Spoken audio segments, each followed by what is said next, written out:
अस्सलाम डॉक्टर अफशीन अकबर है। Hope you all are doing well. अच्छा, हमारा आज टॉपिक है physics of gases exchange and partial pressures, gases partial pressures. अच्छा, इसमें जो पार्शियल प्रेशर्स ऑफ गैसेस है उसमें हम ऑक्सीजन, कार्बन डाइऑक्साइड, इनके पार्शियल प्रेशर्स देखेंगे कि एल्वुला में कितने हैं, और उसके बाद जो है वो ऑक्सीजन किस तरह से ट्रांसपोर्ट हो रही है, और सिमिलरली जो है हम देखेंगे किस तरह से डिफ्यूज कर रही है कार्बन डाइऑक्साइड भी। ठीक है।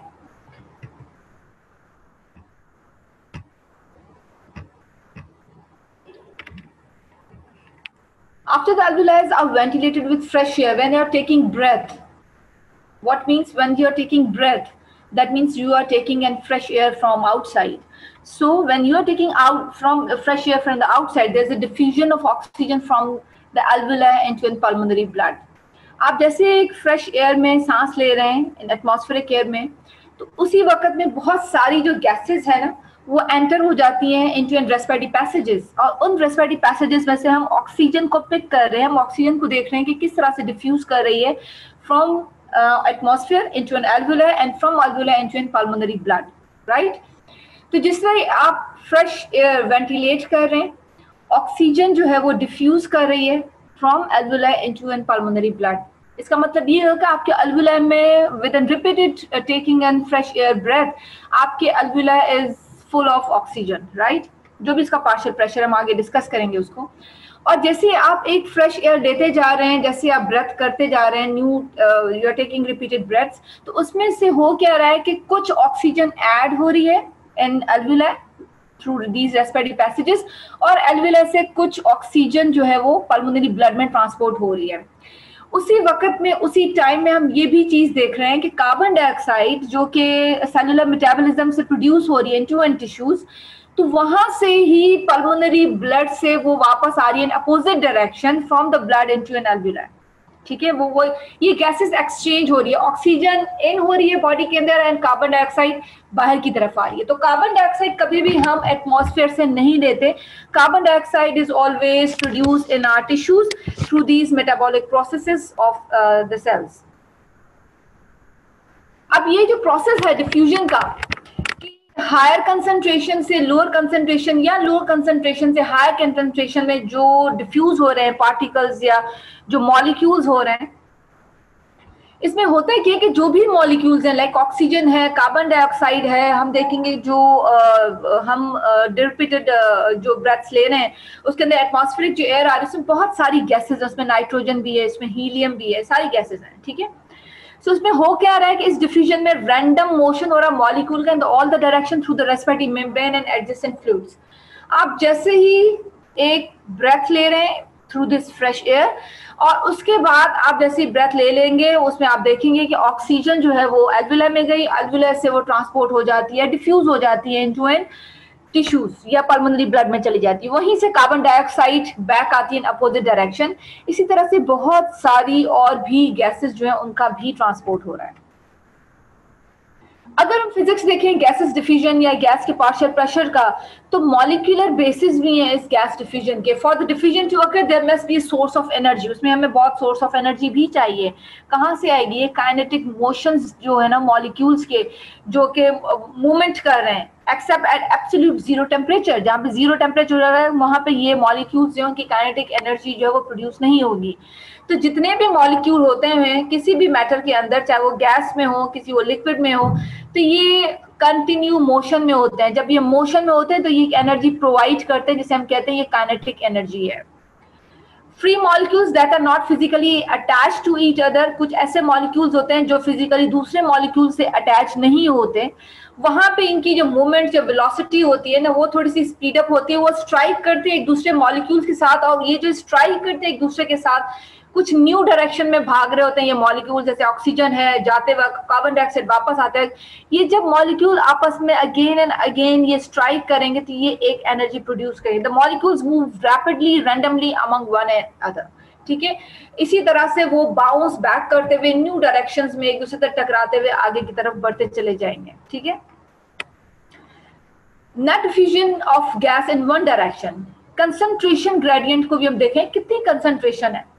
ये गैस चैम्बर है, इसमें हम देखते हैं इसका एक साइट ए भी है, इसका एक साइट बी भी है। ठीक है, You'll see this here, a large number of molecules in panel A or site A and a less number of molecules in site B. So there is a net diffusion of these molecules from higher concentration towards the lower concentration.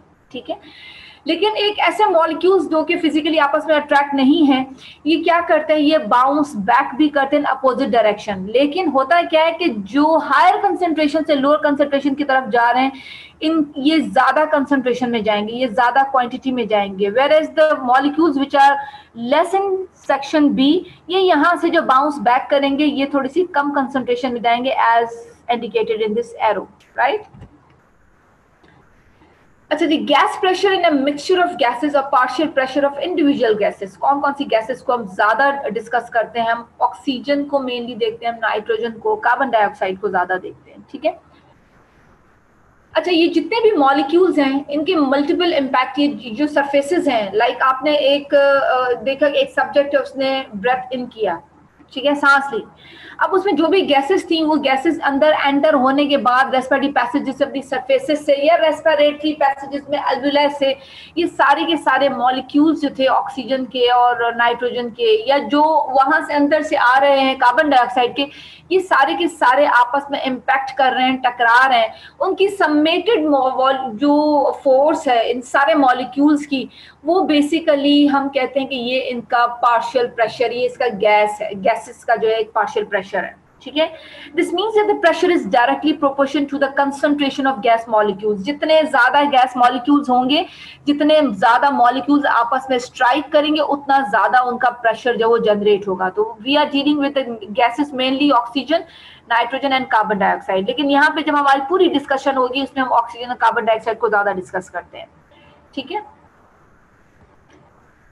हम consider करते हैं कि air को, जो atmospheric air है, उसकी composition देखते हैं, उसमें 79% नाइट्रोजन है, 21% उसमें ऑक्सीजन है। तो टोटल प्रेशर इनकी वजह से मिक्सचर का बन रहा है 79 of nitrogen and 21% of oxygen at a sea level. इसे अगर हम मिलीमीटर ऑफ मर्करी में देखें, क्योंकि प्रेशर हम मिलीमीटर ऑफ मर्करी में देखते हैं, this is 760 millimetre of mercury. इसका मतलब ये होगा जितनी भी गैस है, जो भी गैसेस है, जैसे कि हमने नाइट्रोजन ऑक्सीजन की बात की, they contribute to the total pressures in direct proportion to its concentration। इसका मतलब है नाइट्रोजन जो है उसकी कंसंट्रेशन ज्यादा है, परसेंटेज के पॉइंट ऑफ व्यू से उसने ज्यादा जो है उसके अंदर एड ऑन किया है। सो 79% of 760 millimetre of mercury is caused by nitrogen, ठीक है। हमें इतना पता है कि सी लेवल पे जितनी भी कंसीडर कर रहे हैं एयर का जो प्रेशर है वो 760 मिलीमीटर ऑफ मर्करी है। फिर हमने ये देखा कि इसी 760 मिलीमीटर ऑफ मर्करी में 79% नाइट्रोजन कंट्रीब्यूट करती है, 21% ऑक्सीजन कंट्रीब्यूट करती है, ठीक है। So 79% of this 760 millimeter of mercury is caused by nitrogen. That means the nitrogen contribute as in millimeter of mercury 600. जबकि 21% अगर ऑक्सीजन कंट्रीब्यूट कर रही है, तो सी लेवल के ऊपर जितना ऑक्सीजन का पार्शियल प्रेशर है वो 160 मिलीमीटर ऑफ मर्करी है, ठीक है। So partial pressure of nitrogen in the mixture is 600 और उसके बाद ऑक्सीजन का आ जाता है 160 मिलीमीटर ऑफ मर्करी, ठीक है। तो जितनी भी पार्शियल प्रेशर है गैसेस के, हम उसे डेजिग्नेट कैसे करते हैं? PO2, that means partial pressure of oxygen, PCO2 partial pressure of carbon dioxide, PN2 partial pressure of nitrogen और PHE partial pressure of helium and so forth। बहुत सारी और भी गैसेस हैं। We are mainly dealing with oxygen and carbon dioxide, ठीक है। लेकिन जब एयर की पूरी की मिक्सचर की बात करेंगे तो one should talk with this nitrogen also। Pressures of gases dissolve in water and tissue। Gases जो dissolve करती है ना water में ना body tissue, that also exert in pressure because of dissolved gas molecules are moving randomly and have kinetic energy। जितनी भी gases होती है ना वो बॉडी में डिसॉल्व तो करती हैं वाटर में, टिश्यू, बॉडी टिश्यूज के अंदर, और वो डिसॉल्व होने के बाद भी रैंडमली मूव करती हैं और अपनी काइनेटिक एनर्जी जो है वो भी प्रोवाइड कर रही हैं और वो यूज कर रही हैं। जब भी गैस जो है वो डिसॉल्व करती है ना बॉडी के अंदर, वो एनकाउंटर करती है with the surface as an membrane of the cell. अगर वो मेम्ब्रेन ऑफ सेल में गई, वो वहां पर अपना एक अलग पार्शियल प्रेशर जो वो एक्सर्ट करती है, same way that a gas is in the gas phase does. इसका मतलब ये हुआ कि जो अल्वुला है उसके अंदर और क्या होता है, वो पानी से भरा हुआ अल्वुला नहीं होता, वो गैसेस फेज है, ठीक है। उसके ऊपर कुछ वाटर वेपर प्रेशर जो है वो वेपर्स होते हैं, उसका अपना एक प्रेशर होता है, वो हम आगे उसको भी डिस्कस करेंगे। सिमिलरली जब ये गैसेस टिश्यूज में डिसॉल्व करती हैं तो ज़ाहिर है टिश्यूज के अंदर क्या होता है, इंट्रासेलुलर फ्लूइड होता है, वो गुजरती हैं ब्लड के अंदर से, एक्स्ट्रा सेलुलर फ्लूइड होता है।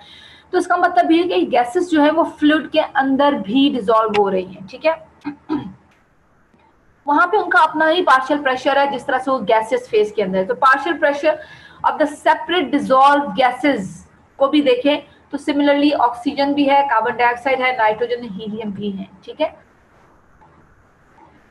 अब कौन से फैक्टर्स हैं जो डिटरमाइन करते हैं partial pressure of gas dissolve in a fluid?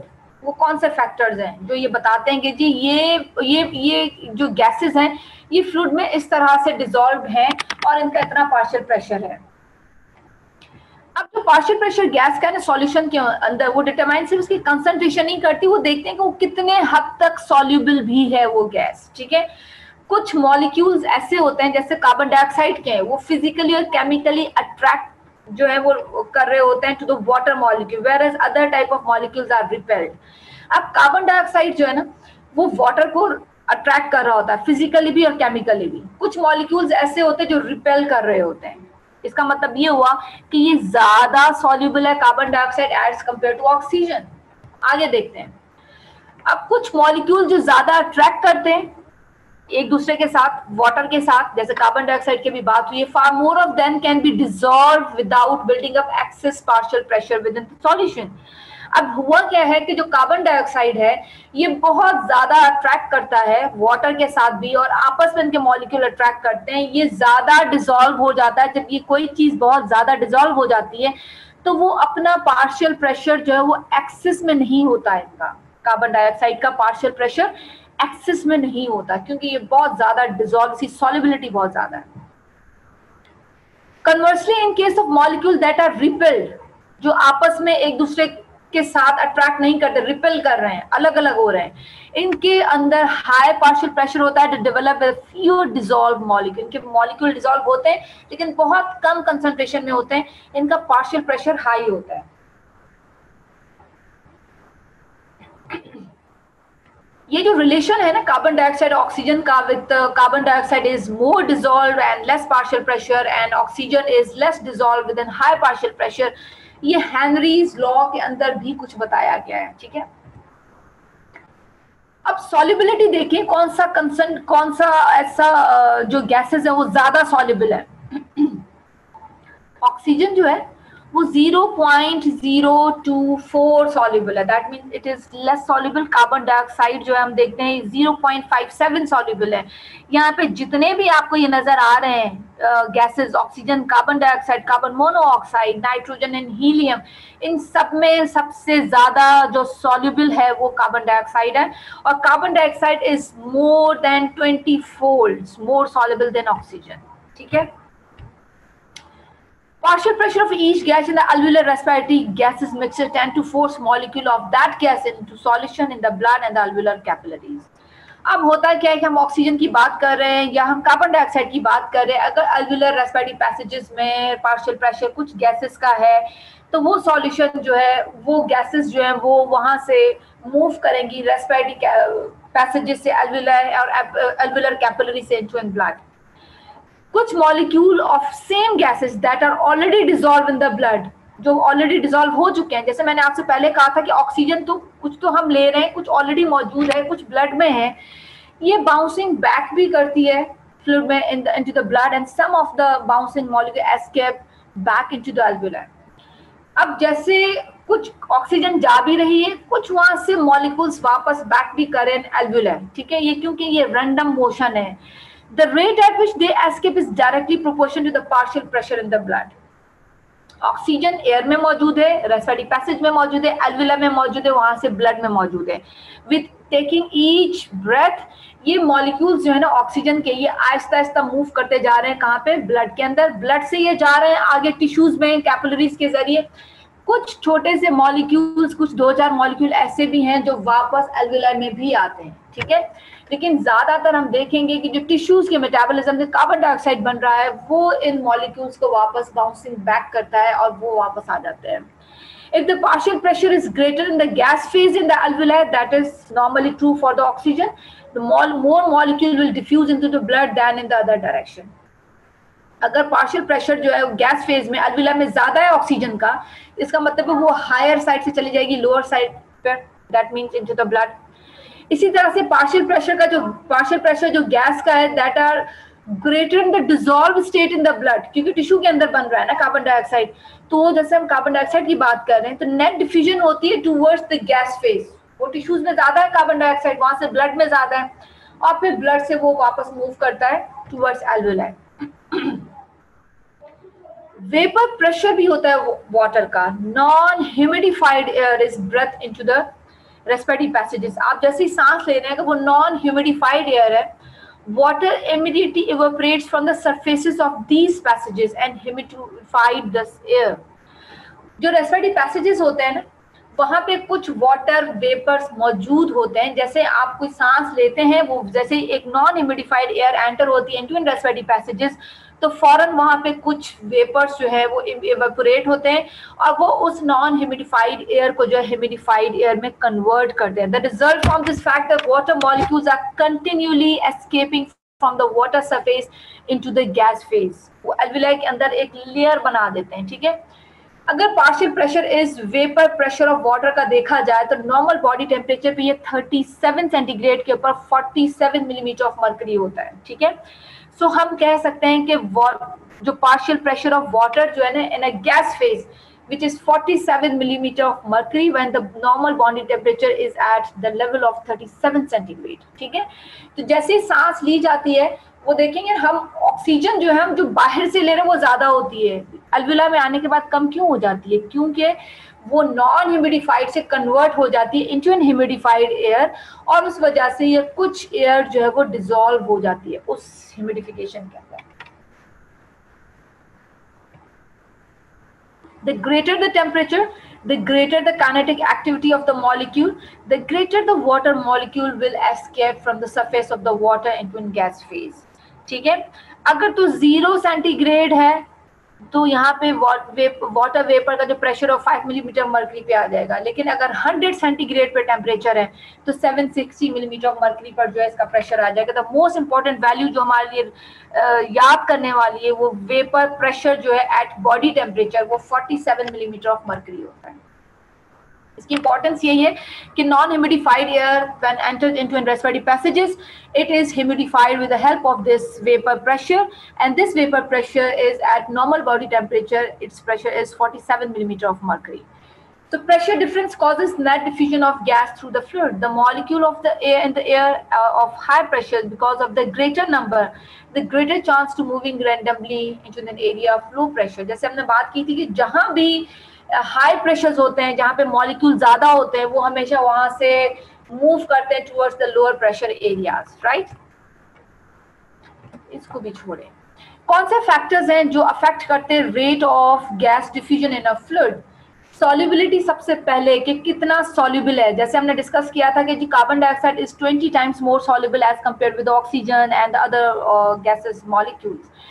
So number 2 is cross sectional area of the fluid, और उसका एरिया कितना है जिसमें उस गैसेस मॉलिक्यूल ने जो है वो डिसॉल्व होना है या उसमें डिफ्यूज होना है, जहां से उसने गुजरना है, डिफ्यूज होना है, ठीक है। अच्छा, उसके बाद में देखिए डिस्टेंस कितना है through which the gas must diffuse. उसके बाद वो जो गैसेस मॉलिक्यूल है उसका मॉलिक्यूलर वेट कितना, और वो जो फ्लूइड जिसमें उसने डिफ्यूज होना है उस फ्लूइड के अंदर उसका टेम्परेचर कितना है। तो ये 5 फैक्टर्स हैं that affects the rate of gas diffusion in a fluid. Number 1 is solubility of that gas in the fluid.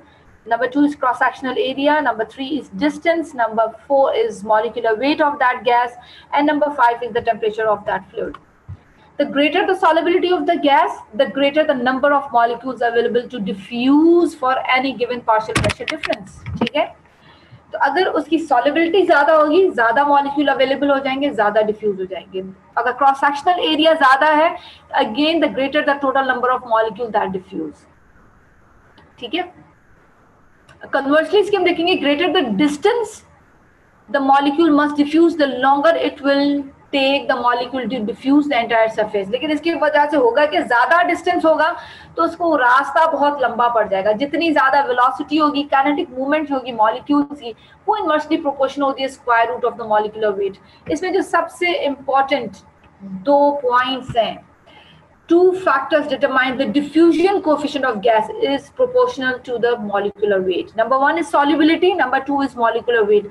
अगर किसी भी गैस की solubility ज़्यादा है, उसका molecular weight जो है वो मैटर करती है. दो चीज़ें कि हम कह सकते हैं कि ये सबसे ज़्यादा जो है उसका इस फॉर्मूलोज के हिसाब से ये फैक्टर है जो इस गैस को डिटरमाइन करते हैं कि वो किस हद तक जो है वो डिफ्यूज करती है. तो उसकी सॉल्युबिलिटी पता होनी चाहिए हमें और उसका मॉलिक्यूलर वेट पता होना चाहिए.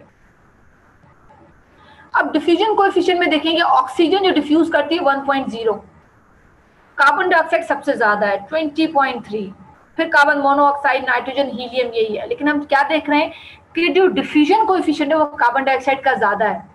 ठीक है, और सॉल्युबिलिटी किसकी ज्यादा थी, वो भी कार्बन डाइऑक्साइड की. जिस चीज की, जिस गैसेस की सॉल्युबिलिटी ज्यादा होगी, डिफ्यूज भी वो ज्यादा करेगा. ठीक है, हम यहाँ पे देख रहे हैं इस टेबल के अंदर हमें नजर आ रहा है एटमॉस्फेरिक एयर है, फिर वो ह्यूमिडिफाइड एयर में कन्वर्ट हो रहा है, उसके बाद ये एल्वुलर एयर और फिर ये एक्सपायर्ड एयर में कितना जा रहा है. ठीक है, हमने देखा एटमॉस्फेयर में जो नाइट्रोजन है इसकी वैल्यू हम ऑक्सीजन के ऊपर आ जाते हैं. एटमॉस्फेयर में इसकी जो ऑक्सीजन की जो वैल्यू थी हम उसको मिलीमीटर ऑफ मर्करी में देखते हैं गैसेस के प्रेशर्स को, 159 थी.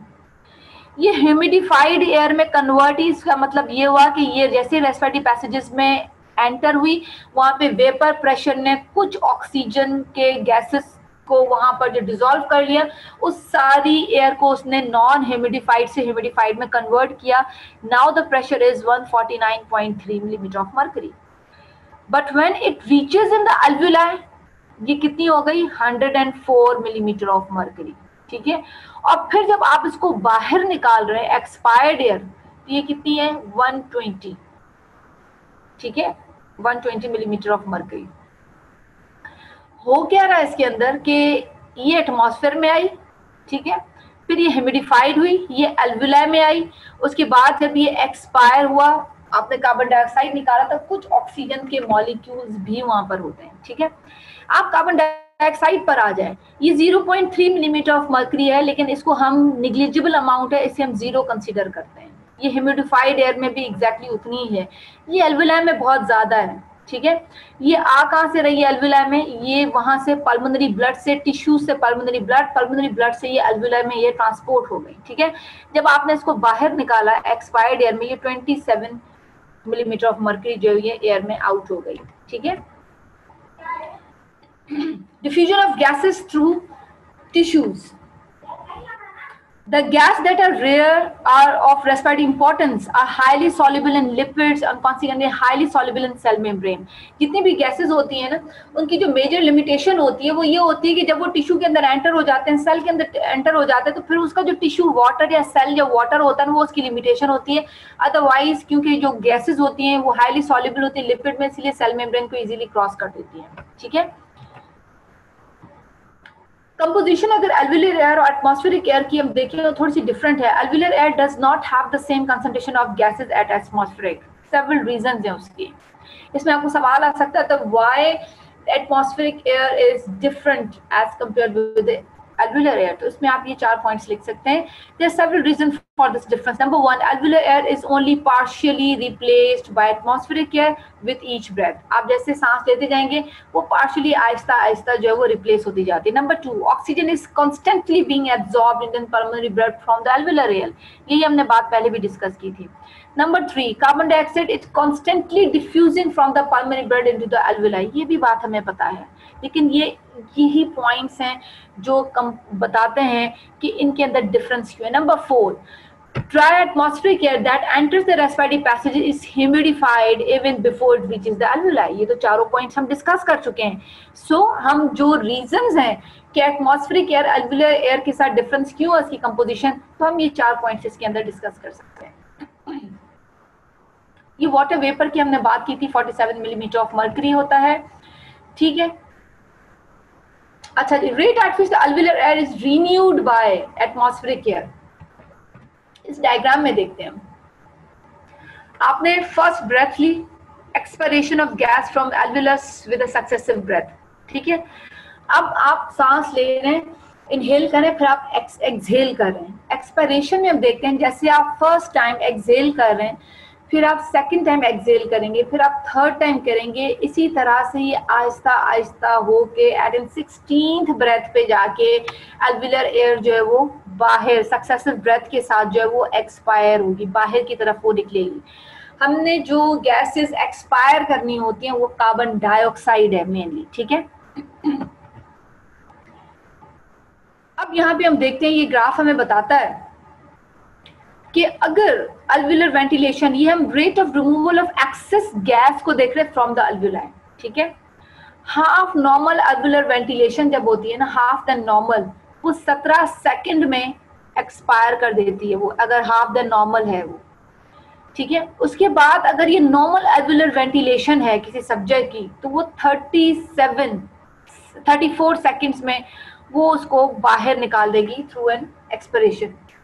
अगर मोर 2 बाय नॉर्मल एल्विलर वेंटिलेशन है, वो 8 सेकंड में उसको एक्सपायर कर देगी। मतलब जितना ज्यादा क्वांटिटी ऑफ एक्सपायर्ड एयर है वो मल्टीपल रेंजेस के हिसाब से वो बाहर एयर जो है वो रिमूव हो जाएगी। जिस तरह से अगर हाफ नॉर्मल है तो वो 17 सेकंड में बाहर निकल जाएंगी गैसेस, अगर नॉर्मल एल्विलर वेंटिलेशन है उसे 34 सेकंड्स चाहिए, अगर मोर देन 2 पॉइंट नॉर्मल है, मतलब 2 गुना ज्यादा नॉर्मल है वो, तो 8 सेकंड में जो है वो गैसेस जो है वो रिमूव हो जाएंगी।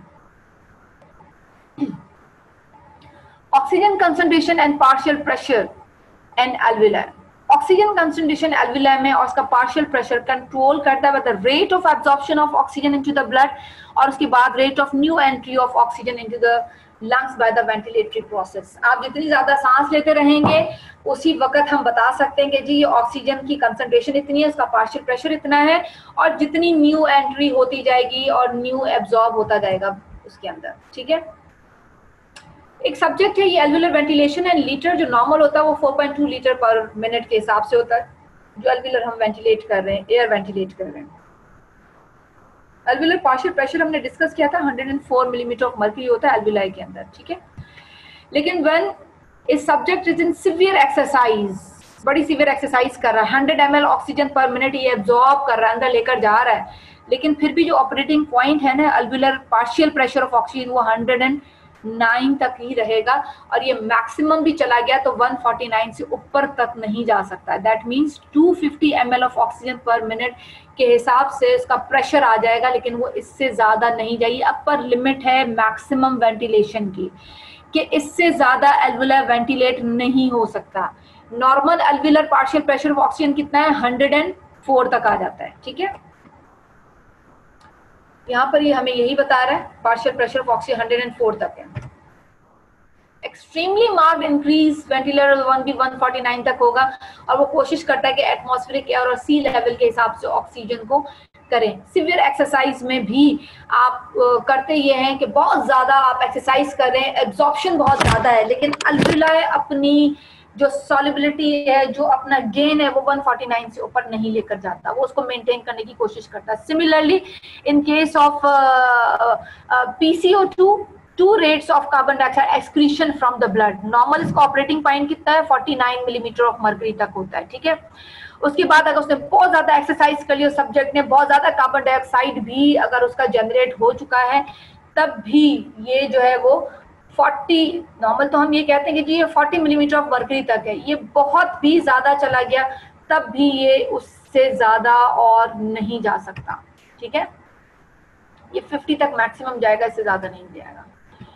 अच्छा जी, एक्सपायर्ड एयर की जो कंपोजिशन है, amount of dead space, amount of alveolar air. अब होता है क्या है कि मेथड है ना collecting of alveolar air for any study is simply to collect a sample of last portion of expired air after full expiration. आप कैसे किसी गैसेस को कर सकते हैं, आप ये देखते हैं कि कोई भी सब्जेक्ट जब भी हवा खारिज कर रहा है, मुंह से एक्सेल कर रहा है, तो उसमें सबसे पहले जो एयर बाहर की तरफ ट्रेवल करती है ना, एयर एक्सपायर्ड, सबसे पहले एल्विलर एयर बाहर निकलेगी, ठीक है, अगर हम यहाँ से इसको देखें। लेकिन होता है क्या है कि ये नेजल एरियाज हैं, ये अल्विलर एरियाज हैं जहाँ पे डेड स्पेस मौजूद है, ठीक है। तो सबसे पहले डेड स्पेस एयर जो नाक में और रेस्पिरेटरी पैसेज नेसोफेरिंक्स में मौजूद है, ये डेड स्पेस एयर है। फिर एल्वुलर एयर और डेड स्पेस एयर निकली, उसके बाद एल्वुलाई की जो प्रॉपर एयर है वो बाहर निकलेगी। तो one who exhale initially it exhale a dead space air, उसके बाद ये एल्वुलर एयर और उसके बाद ये जो मिक्सचर है डेड स्पेस का वो निकलेगा और उसके बाद वो प्योर एल्वुलर एयर जो है वो बाहर एक्सेल करेगा। गैस की जो डिफ्यूजन हो रही है थ्रू रेस्पिरेटरी मेम्ब्रेन होती है।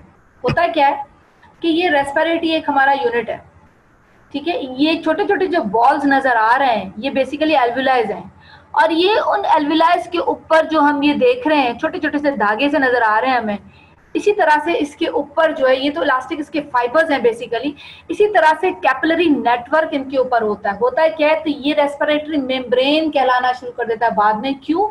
क्योंकि ये एल्वुलाई के अंदर जो गैस जा रही है इसके ऊपर जो जाल बिछा हुआ है किसका, कैपिलरी नेटवर्क का, इन दोनों के बीच में बेसिकली डिफ्यूजन हो रही है इन गैसेस की, ठीक है। सो रेस्पिरेटरी यूनिट हम किसे कहते हैं या रेस्पिरेटरी लोब्यूल किसे कहते हैं, जिसपे रेस्पिरेटरी ब्रोंक्यूल आ जाता है, एल्वुलर डक्ट्स, एट्रिया और उसके बाद एल्वुलाइज आ जाते हैं। 300 मिलियन एल्वुलाइज होते हैं in 2 lungs and each alveoli have an average diameter of 0.2 mm, ठीक है। इस तरह से यहाँ पे बताया गया बहुत सारे एल्वुलाइज हैं, ठीक है। ये सैक बने हुए छोटे से गोल से बॉल्स की तरह से हैं जिनके अंदर अगर आप ये सांस ले रहे हैं तो इन बॉल्स के अंदर चली जाती है। यहाँ से इन बॉल्स में से इन एल्वुलर सैक्स में से ये जो है वो जो गैसेज हैं वो चली जाती हैं इनटू ब्लड, ठीक है। तो हमें ये नजर आ रहा है यहाँ पे ये रेस्पिरेटरी यूनिट है जिसके अंदर ये ब्रोंक्यूल्स, एल्वुलर डक्ट्स, एल्वुलाइज, एट्रिया और ये एल्वुलर सैक्स नजर आ रहे हैं, ठीक है। अब जो एल्वुलर वॉल्स होती है ना, एल्वुलाई की जो वॉल्स एक्सट्रीमली थिन होती हैं, between the alveoli and almost solid network of interconnecting capillaries. In alveoli के बीच में जो हम देखेंगे ना तो कैपिलरीज का एक नेटवर्क है जिसे हम कैपिलरी प्लक्सेस भी कह सकते हैं। वहां पे ब्लड फ्लो करता है एल्वुलर वॉल के ऊपर से, जिसे हम कहते हैं एक शीट है। ऐसा लगता है, नजर ऐसे आता है कि वो इतनी माइनर, इतनी पतली सी कैपिलरी प्लक्सेस होती है, ऐसा लगता है कि ब्लड की एक शीट आ गई है, ब्लड फ्लो कर रहा है। All the alveoli which take part in exchange of gases are a part of respiratory membrane. अब ये हमें नजर आ रहा है सरफेस व्यू है capillaries in an alveolar wall. ये कैपिलरीज है, ये पूरा जो नेटवर्क नजर आ रहा है ना पूरी कैपिलरीज है। एक एल्वुलाई के ऊपर ये इतनी बड़ी ये वॉल बनी हुई है, इसका एक सरफेस व्यू है। ये एल्वुलाइज है, ये कैपिलरी नेटवर्क्स नजर आ रहे हैं हमें, ये कैपिलरीज हैं सारी जो इसके ऊपर पूरी हैं, ठीक है। ये जो एरिया है ये क्या कहला रहा है, ये एल्वुला है, उसके ऊपर जो ये बाद में हम देख रहे हैं कैपिलरी है। तो इन दोनों के बीच में बेसिकली एल्वुला में एयर एंटर होती है, यहाँ से ये एयर चली जाती है या मॉलिक्यूल्स और गैसेस जो है वो डिफ्यूज करती हैं from alveola into N blood, ठीक है। फिर यहाँ से ये ब्लड से डिफ्यूज करता है कार्बन डाइऑक्साइड इनटू एन एल्वुला, ये एक्सेल हो जाता है और ये इसे हम इनहेल करते हैं ऑक्सीजन को। हम लेयर्स देखते हैं इस रेस्पिरेटरी मेम्ब्रेन की जिसे हमने डिस्कस किया कि बहुत थिन लेयर है, ठीक है। उसमें हम देखते हैं, ठीक है, कि यहाँ से एल्वुलाई से हम शुरू करेंगे, एल्वुलाई से, ठीक है, वो टूवर्ड्स हम कैपिलरी जाएंगे। फ्लूइड विद सरफेक्टेंट लेयर है उसकी। फिर एल्वुलर एपिथेलियम है, टाइप 1 और 2 एल्वुलर सेल्स है। एल्वुलर बेसमेंट मेम्ब्रेन है, उसके बाद थिन इंटरस्टिशियल स्पेस है, कैपिलरी बेसमेंट मेम्ब्रेन है, फिर कैपिलरी एंडोथेलियल लेयर है। That means we are starting from this surfactant layer, ठीक है, सरफेक्टेंट की लेयर है। फिर एल्वुलर एपिथेलियम है, फिर एपिथेलियल बेसमेंट मेम्ब्रेन है, फिर इंटरस्टिशियल स्पेस आ जाती है, फिर कैपिलरी बेसमेंट मेम्ब्रेन और फाइनली कैपिलरी एंडोथेलियम आ जाती है। बेसिकली ये लेयर एक मौजूद है, 6 इसकी जो है वो लेयर्स है। ओवरऑल इसकी जो थिकनेस है 0.2 से 0.6 माइक्रोमीटर है। अगर स्क्वायर मीटर में देखें तो 70 स्क्वायर मीटर का जो एक एडल्ट ह्यूमन मेल के अंदर इसका एरिया है। इसका मतलब अगर किसी कमरे का फ्लोर देखा जाए तो 25 बाय 30 फीट रूम अगर हो ना, इतनी बड़ी नेटवर्क मौजूद है। अगर हम सारी कैपिलरीज को खोल के एक उस पे रूम में उसको लगा दें तो इतना बड़ा एरिया बन जाता है वो स्क्वायर मीटर के अंदर। टोटल क्वांटिटी ऑफ ब्लड जो होती है ना इन कैपिलरीज में 60 to 140 ml है, ठीक है। टोटल जो डायमीटर है कैपिलरीज का वो 5 माइक्रोमीटर तक आ जाता है, ठीक है। अब rate of diffusion through this respiratory membrane, ठीक है, वो किस तरह से, थिकनेस मेम्ब्रेन की, सरफेस एरिया कितना है, उसके बाद डिफ्यूजन कोएफिशिएंट कितना है, जिसके अंदर सॉल्युबिलिटी और मॉलिक्यूलर वेट आ जाता है जो हम पहले डिस्कस किया था। किसी भी गैस का डिफ्यूजन कोएफिशिएंट डिपेंड करता है वो गैस की सॉल्युबिलिटी कितनी है, उस गैस का मॉलिक्यूलर वेट कितना है, ठीक है। It is the volume of gas that will diffuse through the membrane each minute for a partial pressure difference of 1 millimeter of mercury. ये diffusing capacity respiratory membrane की determine करती है. Oxygen को अगर हम देखें तो mean oxygen pressure difference across the respiratory membrane during normal breathing is about 11 millimetre of mercury. इतनी इसकी डिफ्यूजिंग कैपेसिटी है. Under resting condition diffusing capacity जो है हम देखते हैं एवरेज जो 21 ml पर मिनट पर मिलीमीटर ऑफ मर्क्यूरी तक आ जाती है. ठीक है, लेकिन इसका जो प्रेशर है डिफरेंस वो 11 तक का आ जाता है. Multiplication of this pressure by the diffusing capacity giving total of 230 ml of oxygen diffusing through respiratory membrane each minute. तो हम ये कह सकते हैं कि हर मिनट के अंदर 230 ml जो वो ऑक्सीजन जो है वो डिफ्यूज करती है इसके साथ. ठीक है, ड्यूरिंग एक्सरसाइज हम देखते हैं कि ये 65, वैसे तो हमने बताया था कि जो एवरेज है वो 21 millimetre of mercury, during exercise ये 65 ml के हिसाब से चली जाती है. ठीक है, अच्छा, ड्यूरिंग एक्सरसाइज होता है कि ओपनिंग हो जाती है. प्रीवियसली डोर्मेंट पल्मोनरी कैपिलरीज होती हैं जो कि खामोश होती हैं, जिनके अंदर इतनी ज्यादा जो है वो ब्लड फ्लो नहीं होता, वो भी डायलेट हो जाती है और वहां पर भी जो है वो ब्लड फ्लो शुरू हो जाता है. उसकी वजह से वेंटिलेशन परफ्यूजन रेशियो जो है जहां पर ब्लड फ्लो है वो बेसिकली वो इंक्रीज होना शुरू हो जाता है. कार्बन डाइऑक्साइड का अगर हम देखें कि एवरेज जो डिफरेंस है वो 1 मिलीमीटर ऑफ मर्क्यूरी तक है. इसकी डिफ्यूजिंग कैपेसिटी जो ये इतनी आ जाती है. ठीक है, diffuse to the respiratory membrane so rapidly that the average PCO2 in the pulmonary blood is not far different from the PCO2 in the alveoli. The average इसका difference है less than 1 millimeter of mercury. The diffusing capacity carbon dioxide resting stage में 400 से 450 ml per minute per millimeter of mercury के साथ during exercise ये 1200 तक चली जाती है. लेकिन इसका एवरेज जो है ना डिफरेंस जो आता है, हम ये डिफरेंस की बात कर रहे हैं. ठीक है, तो इतना है. अब इसको मेजर कैसे कर सकते हैं डिफ्यूजिंग कैपेसिटी ऑफ ऑक्सीजन को, वो हम इस तरह से इसको मेजर कर सकते हैं. Diffusing capacity can be calculated for the measurement of alveolar PO2 in the pulmonary capillary blood. और फिर हम देखेंगे कि ऑक्सीजन का अपटेक कितना है ब्लड में, उसका किस रेट पे कितनी स्पीड में वो अपटेक करता है ब्लड में. तो वो है तो basically PO2 in the pulmonary capillary blood is very difficult to be measured. लेकिन उसके लिए हम एक मेथड लेकर आते हैं, कार्बन मोनोऑक्साइड मेथड है ये. ठीक है, अब कार्बन मोनोऑक्साइड भी बेसिकली एक ऐसी गैस है जो कि नॉर्मली मौजूद नहीं होती. ये हम सिर्फ एक्सपेरिमेंटल बेसिस के ऊपर इसको मतलब देख रहे हैं. तो oxygen diffusing capacity can be calculated from the measurement of alveolar PO2 in the pulmonary blood, और हम उसका अपटेक देख रहे हैं. ठीक है, होता है क्या है कि measuring of PO2 in the pulmonary capillary blood is so difficult, it's not practical to measure the oxygen diffusing capacity by such a direct procedure. हम डायरेक्टली इसको नहीं कर सकते.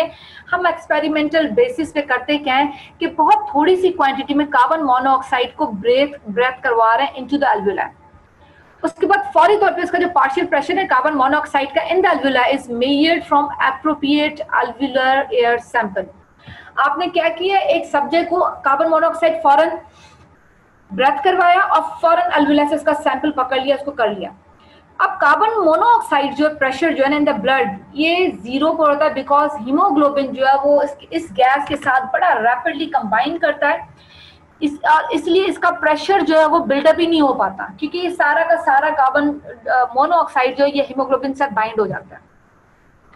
So the pressure difference carbon monoxide across the respiratory members is equal to its pressure in the alveolar air sample. So होता क्या है कि alveolar में हमने ब्रेथ कराया, सैंपल ले लिया, उसको फौरन मेजर कर ले, क्योंकि जितना ये इधर होगा उतना उसमें भी होगा. ज़्यादा जितना alveolar में इनहेल कर रहे हैं उतना ब्लड के अंदर भी होगा, लेकिन ब्लड में जाते ही हीमोग्लोबिन इसको पकड़ लेता है, तो इसीलिए हम इसको alveolar से इसका सैंपल उठा लेते हैं. ठीक है, अब कार्बन मोनोऑक्साइड कहाँ से मिलता है? ये फैक्ट्री से, ये पॉइजनस गैस है, ये फैक्ट्री एरिया से जो धुआं होते हैं उनसे मिलता है. ठीक है, ये रात को अगर आप हीटर जला के सो जाओ उसकी वजह से कार्बन मोनोऑक्साइड गैस जो वो प्रोड्यूस होती है. तो उसकी वजह से होती क्या है कि जैसे कार्बन मोनोऑक्साइड की गैसेस ज्यादा अगर एटमॉस्फेयर में ज्यादा हो जाए तो वो सब्जेक्ट इनहेल कर लेना एक्सेस क्वांटिटी, तो वो हीमोग्लोबिन पे ऑक्सीजन की जगह पे जाकर जो है वो बाइंड होना शुरू हो जाता है और ऑक्सीजन को जगह नहीं मिलती ब्लड के अंदर एंटर होने की और या वहां से टिश्यू में ट्रांसपोर्ट होने की, और यहाँ से ये कार्बन मोनोऑक्साइड पॉइजनिंग में सब्जेक्ट्स जो है उनकी डेथ भी हो सकती है. सो हम इसे सिर्फ एक्सपेरिमेंटली बहुत थोड़ी क्वांटिटी में जो है वो इनहेल करा के इसका एक्सपेरिमेंट करते हैं. अब हमने कार्बन मोनोऑक्साइड डिफ्यूजिंग कैपेसिटी को ऑक्सीजन डिफ्यूजिंग कैपेसिटी में कन्वर्ट कैसे करना था हमने देख लिया था, अल्वियुलर एयर से कार्बन मोनोऑक्साइड को देख लिया, उसके बाद जो भी वो वैल्यू आई उसको मल्टीप्लाई कर दिया 1.23 बिकॉज द ऑक्सीजन जो डिफ्यूजिंग कोएफिशिएंट है ना ऑक्सीजन का 1.23 times that of the carbon monoxide, उससे हमें इसकी वैल्यू पता चल जाती है कि डिफ्यूजिंग कैपेसिटी कार्बन मोनोऑक्साइड के यंग मैन 17 ml है, सो डिफ्यूजिंग कैपेसिटी ऑफ ऑक्सीजन जो वो 21 तक आ जाती है जब हम इसको इसके साथ मल्टीप्लाई कर लेते हैं। ठीक हो गया। अच्छा, उसके बाद हमने देखा कि diffusing capacity carbon monoxide, oxygen और फिर ये कार्बन डाइऑक्साइड की हम देख रहे हैं। As we all know that carbon monoxide is more diffuse as compare with oxygen, और ऑक्सीजन और कार्बन मोनोऑक्साइड दोनों एक जितने ही है, तो लेकिन कार्बन डाइऑक्साइड जो है वो डिफ्यूज 20 टाइम्स मोर होता है। Ventilation perfusion ratio, effect of ventilation perfusion on alveolar gas concentration. हम वेंटिलेशन परफ्यूजन रेशियो जो है ना उसे एक्सप्रेस करते हैं इन VA/Q रेशियो। VA शो करता है एल्वियुलर वेंटिलेशन को is normal for an given alveolus, and Q जो है ना वो ब्लड फ्लो को शो करता है। अगर हम we are talking about VAQ, we are talking about alveolar ventilation and a blood flow. ठीक है, so when VAQ is normal for a given alveolus, Q or blood flow is also normal for the same alveolus, the ventilation perfusion ratio is said to be normal। किसी भी alveoli के बारे में अगर हम बात करें, उसकी alveolar ventilation ठीक है, उसका blood flow ठीक है, that means the ventilation perfusion ratio of that alveolus is said to be normal। ठीक हो गया। लेकिन अगर हम बात करते हैं when the VAQ is 0, ठीक है, VA is 0, ventilation जो है ना उसकी किसी alveoli की नहीं है, लेकिन वहां पर परफ्यूजन है, दैट मीन्स वहां पे ब्लड फ्लो है, तो हम क्या कहेंगे, ये VAQ 0 कहलाएगा। ठीक है। When there is adequate ventilation, कोई एक ऐसा एल्वियोला उठा लेता है जिसकी वेंटिलेशन ठीक है लेकिन इसकी परफ्यूजन 0 है, then the ratio VAQ is said to be infinity। किसी भी एल्वियोला की वेंटिलेशन नॉर्मल है, उसका ब्लड फ्लो नॉर्मल है, तो हम उसे क्या बोलेंगे, VAQ इज नॉर्मल। किसी भी एल्वियोला की वेंटिलेशन, उसकी अंदर वेंटिलेट नहीं हो रहा, वो 0 है लेकिन उसकी परफ्यूजन ठीक है, तो VAQ is said to be 0, right. किसी भी एल्वियोला की वेंटिलेशन एडिक्वेट है लेकिन परफ्यूजन 0 है, परफ्यूजन का मतलब है उसका ब्लड फ्लो 0 है, then the VAQ is infinity. ये 3 चीजें याद करने वाली हैं, जिसमें if alveolar have normal ventilation, normal blood flow, the VAQ is said to be normal.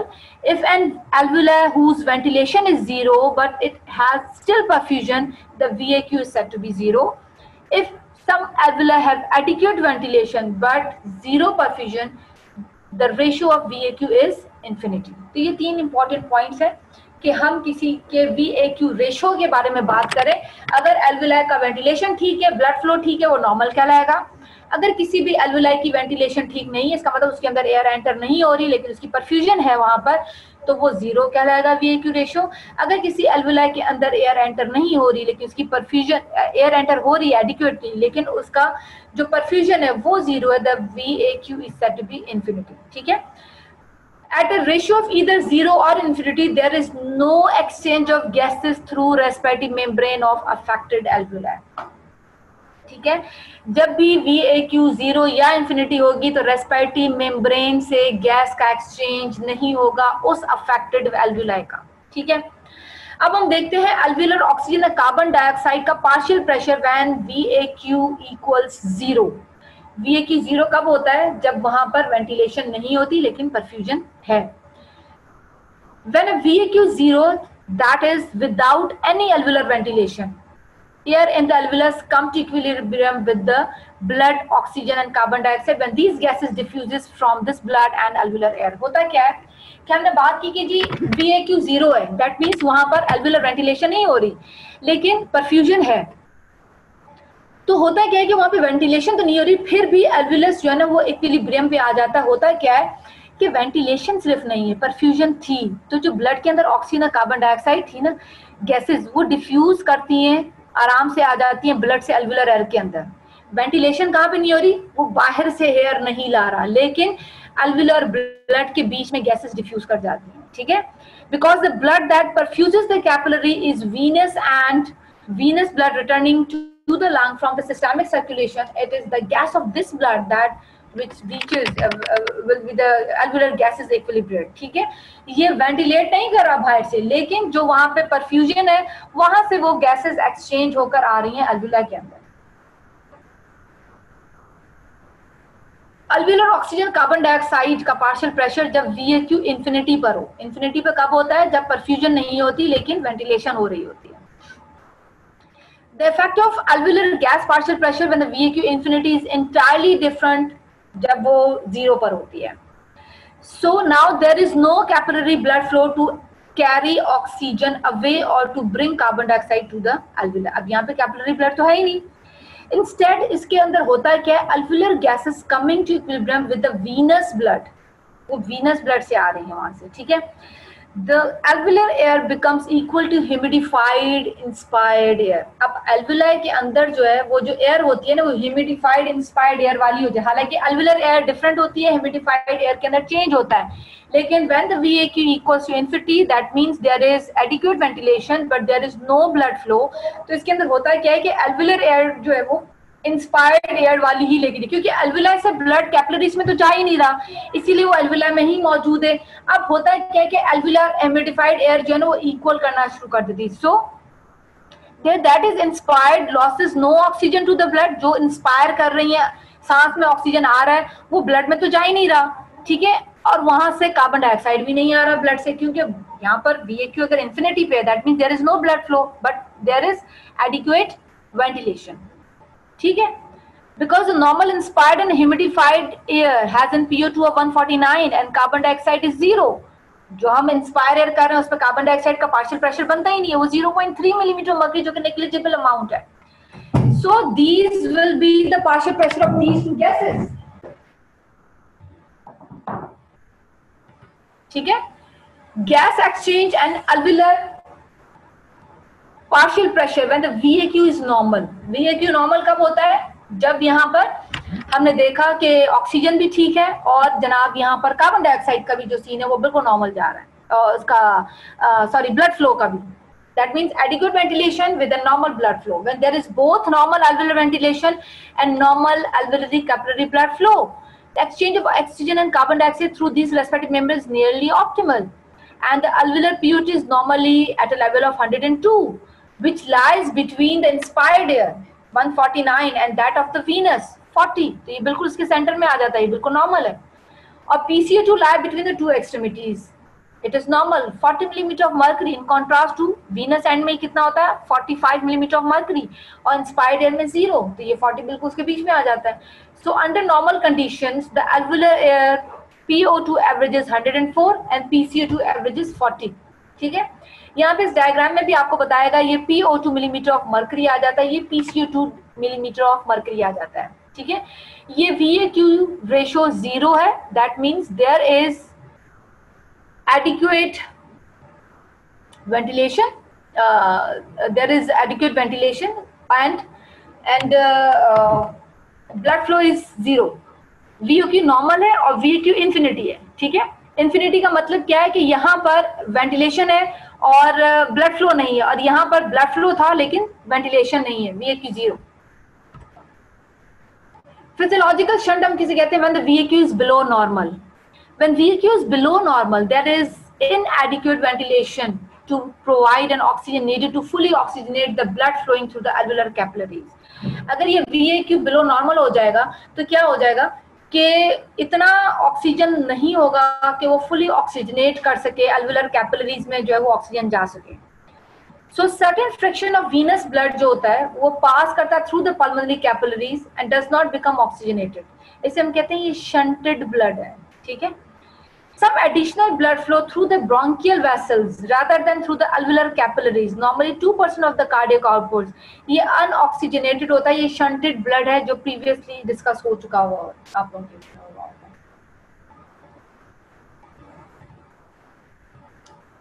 Physiological dead space क्या होती है? When the VAQ is greater than normal. When the ventilation of some of the alveoli is greater but the alveolar blood flow is low, there is far more available oxygen in the alveoli that can be transported away from the alveoli by the flowing blood. अब होता है कि इसके अंदर कि ventilation of these alveoli set to be wasted, क्योंकि वो extra है, ज्यादा है, ठीक है, ग्रेटर है, लेकिन ब्लड फ्लो कम है। जब ब्लड फ्लो कम होगा तो बहुत सारी जो एयर होगी वो वेस्ट होना शुरू हो जाएगी। The ventilation of anatomical dead space areas and the respiratory passages is also wasted. Sum of these two type of wasted ventilation is called physiological dead space. एक कौन सी, जो एल्विलाई में एक्सेस पड़ी हुई है, दूसरी इन रेस्पिरेटरी पैसेजेस के अंदर होती है। अब VAQ की एबनॉर्मेलिटीज क्या क्या हो सकती हैं? Abnormal VAQ in upper and lower zone of normal lung. कोई भी सब्जेक्ट, नॉर्मल पर्सन अगर अपराइट पोजीशन में बैठा हुआ है तो उसका pulmonary, both pulmonary capillary blood flow, alveolar ventilation जो होता है ना, वो लेस होता है in the upper part of the lung then in the lower part, gravity की वजह से, ठीक है। The decrease the blood flow is considerably greater than the decrease in ventilation. तो अपर पार्ट में वेंटिलेशन फिर भी बेहतर होती है, फ्लो कम होता है। At the top of the lung, जो ऊपर अपेक्स वाला area, VAQ is as much as 2.5 times as great as the ideal value, ठीक है, which causes an moderate degree of physiological dead space in this area of the lung. That means वहां पर ventilation है लेकिन perfusion जो है या blood flow थोड़ा सा स्लो है। At the bottom of the lung there is slight too little ventilation in relation to the blood flow. अब नीचे क्या है, क्योंकि ग्रेविटी है, ब्लड फ्लो ज्यादा है, वहां पे वेंटिलेशन थोड़ी सी कम है, तो VAQ as low as 0.6 times the ideal value. इसे हम कहते हैं नीचे जो है बॉटम ऑफ द लंग जो है वो फिजियोलॉजिकल शंट है, और the top of the lung जो है वहां पर फिजियोलॉजिकल डेड स्पेस आ जाती है, ठीक है। ये एबनॉर्मेलिटी है लेकिन ये नॉर्मल कंसीडर की जाती है। The effect of an unequal ventilation perfusion ratio is quite negligible in a normal person. ये normal person में बड़ा negligible amount होता है। The PO2 of the arterial blood is decreased by a few millimeter of mercury, while PCO2 is raised by less than 1 millimeter of mercury. इसकी वजह से बहुत negligible एक change आ रहा होता है, ठीक है। अब एबनॉर्मल VAQ जो है वो क्रॉनिक ऑब्स्ट्रक्टिव लंग डिजीज में आ सकता है। 2 एबनॉर्मेलिटीज आ जाती हैं स्मोकर्स के अंदर, ठीक है, ठीक है।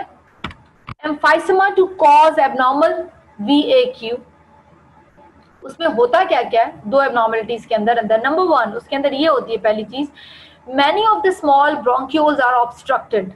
छोटे छोटे जो ब्रोंक्यूल्स होते हैं ना वो ऑब्स्ट्रक्ट होना शुरू हो जाते हैं, वो उनके अंदर जो रुकावट आ जाती है। The alveoli beyond the obstruction are unventilated. छोटे छोटे bronchioles obstruct हो गए, उससे ऊपर जो unventilated area आ गया, so causing a VAQ that approaches zero. Ventilation नहीं हुई ना उस एरिया में जहाँ पे obstruction है, उसके बाद आगे वो ventilate नहीं करेगा उसको। Second, in those areas of lung where the alveolar walls have been mainly destroyed but there is still alveolar ventilation. Most of the ventilation is wasted because of inadequate blood flow to transport the gases. अब कुछ alveolar walls ऐसी होती हैं, इनके अंदर एक तो obstruction है, कुछ walls होती हैं जो destroy हो चुकी होती हैं, और उस destroy होने की वजह से alveolar ventilation वहाँ पे destroy जो waste हो रही होती है, क्योंकि वहाँ पे blood flow उस हिसाब से inadequate हो जाता है ना कि वो blood gases को transport कर सकें, ठीक है। क्योंकि बहुत सारी जब इसमें ऑब्स्ट्रक्टिव लंग डिजीज में जब एल्वियोलर वॉल्स डिस्ट्रॉय हो जाती है तो एक बहुत बड़ा मोटा सा एल्वियोलाई बना देती है, छोटे छोटे एल्वियोलाई टूट फूट के एक बड़ा सा एल्वियोलाई बना देती है। हम इधर इस डायग्राम में देखेंगे, ये यहाँ पे हमें नजर आ रहा है, ये देखें, ये बहुत सारे एल्वियोलाई टूटे और यहाँ पे इसने एक बड़ा सा एल्वियोलाई बना दी, ये कॉन्फ्रेंट एल्वियोलाई है, ठीक है। सो उसकी वजह से होता है क्या है, it decreases effectiveness of lung as gas exchange up till 1/10। होता क्या है कि जी यहाँ ऑब्स्ट्रक्शन है, वेंटिलेशन नहीं हो रही, जहाँ अल्वेओलाई टूट फूट का शिकार हो गए, वेंटिलेशन हो रही है, वेस्ट हो रही है, ब्लड फ्लो नहीं हो पा रहा, ठीक है। तो वहां पे जो गैस एक्सचेंज है उसकी इफेक्टिवनेस, उसकी क्वालिटी कम हो जाती है। यहाँ पे 3 हमें इस डायग्राम में चीजें, एक नॉर्मल लंग नजर आ रहा है, हमें नजर आ रहा है बहुत सारे अल्वेओलाइज हैं, इनकी वेंटिलेशन भी ठीक होगी और इनका जो है वो परफ्यूजन भी ठीक होगी। यहाँ पे हमें नमोनिक लंग की फील्ड नजर आ रही है। हम इसमें ये चीज देख रहे हैं कि इस नमोनिक लंग फील्ड में जो अल्वेओलाई है ना, ये फिल है with the fluid and the blood और and blood cells in the alveoli, इसकी थिक वॉल्स हो गई है ड्यू टू एडिमा। अब यहाँ पे भी गैसेस एक्सचेंज जो है वो डिक्रीज हो जाएगा। आप ये एम्फाइसेमा में इसको देखेंगे कि यहाँ पे अल्वेओलाइज टूट फूट का शिकार है, ठीक है, और यहाँ पे वेंटिलेशन वेस्टेड भी हो रही है, और क्योंकि काफी सारे अल्वेओलाई टूट गए हैं तो उनके बीच में कैपिलरी ब्लड फ्लो भी जो है वो डिक्रीज हो चुका है। यहाँ तक कोई बात ना समझ आई हो so we can discuss. We have 4 minutes left to discuss all these things. Any difficulty, students?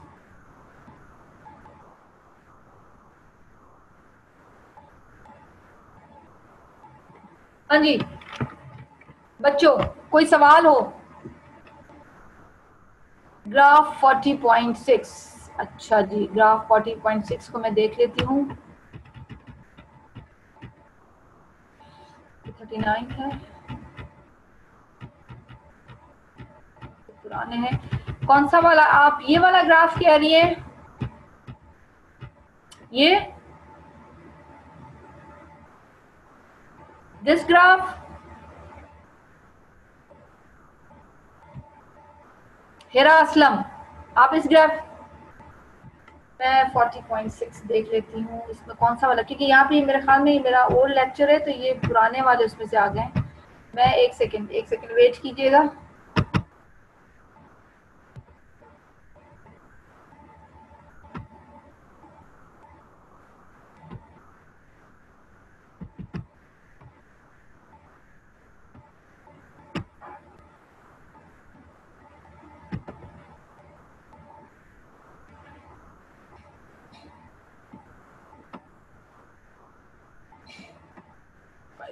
Okay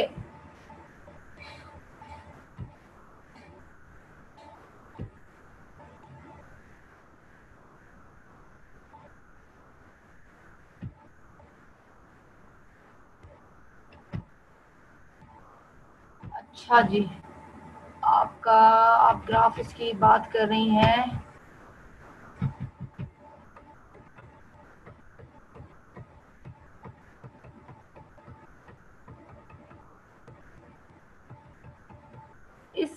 इस डायग्राम की बात करें। ये 40.6 ये वाला डायग्राम है जो आपकी बुक में दिया गया है। Yes okay. होता है क्या कि हम मिलीमीटर ऑफ एक्सपायर्ड एयर को देख रहे हैं कि हम जो एयर एक्सपायर कर रहे होते हैं वो किस हद तक पहले कौन सी एयर बाहर निकलती है। सिंपल करके बता रही हूँ आपको। सबसे पहले जब हम एयर एक्सपायर करते हैं तो जो नेजल पैसेजेस में जो एयर होती है ना, डेड स्पेस, सबसे पहले ये बाहर निकलती है। ठीक है, जैसे ये बाहर निकलेगी ना, अल्विलर से कुछ एयर इधर ऐड ऑन हो जाती है, तो ये अल्विलर एयर और डेड स्पेस एयर फिर मिक्सचर होता है यहाँ पे। फिर दूसरे नंबर पे ये बाहर निकलेगी एयर। तीसरे नंबर पे जो एयर बाहर निकलती है ना, वो ये प्योर एयर होती है जो कि बाहर की तरफ एक्सपायर हो रही है, जिसमें कार्बन डाइऑक्साइड भी और बहुत थोड़ा सा पोर्शन ऑक्सीजन का। लेकिन हम ज्यादातर ये डिस्कस करते हैं कि ऑक्सीजन सारी की सारी क्योंकि मौजूद होती है अल्विलर में, ये सारी की सारी एब्जॉर्ब हो रही होती है। समझ आ रही है मेरी बात आपको? सबसे पहले जो आप बाहर निकालेंगे, एक्सपायर करेंगे, हवा मुंह से खारिज करेंगे, उसमें सबसे पहले डेड स्पेस एयर आएगी, फिर ये मिक्सचर आएगा एल्वुलर का और डेड स्पेस का। फाइनली जो तीसरी ब्रेथ आप और लेंगी और हाई ब्रेथ लेंगे, उसमें एल्वुलर एयर जो है वो एंटर हो जाएगी। जी जनाब, समझ आ गई है? गुड। हिरा असलम, अच्छा जी, और कोई बच्चा है कि कोई और चीज ना समझ आई हो?